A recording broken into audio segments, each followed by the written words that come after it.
Good morning, church. During these 21 days, we're focusing on Isaiah 54, verse 2.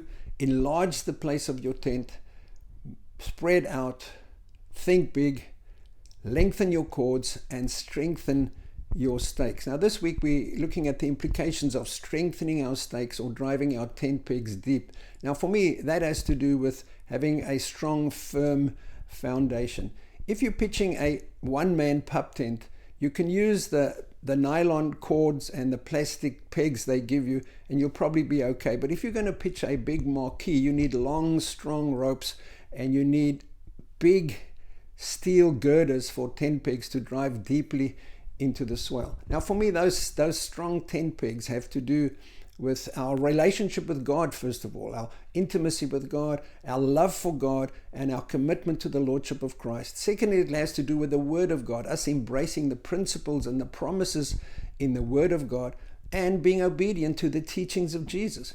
But then that has to be translated into our relationships with one another. It's no use loving God if we can't love each other.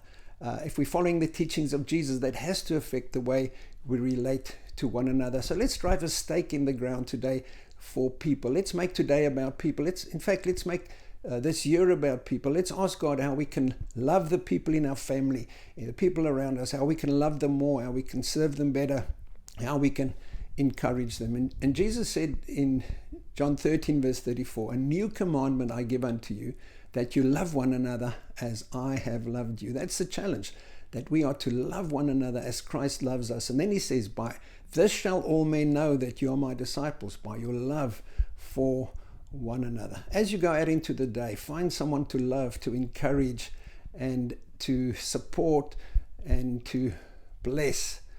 Have a good one.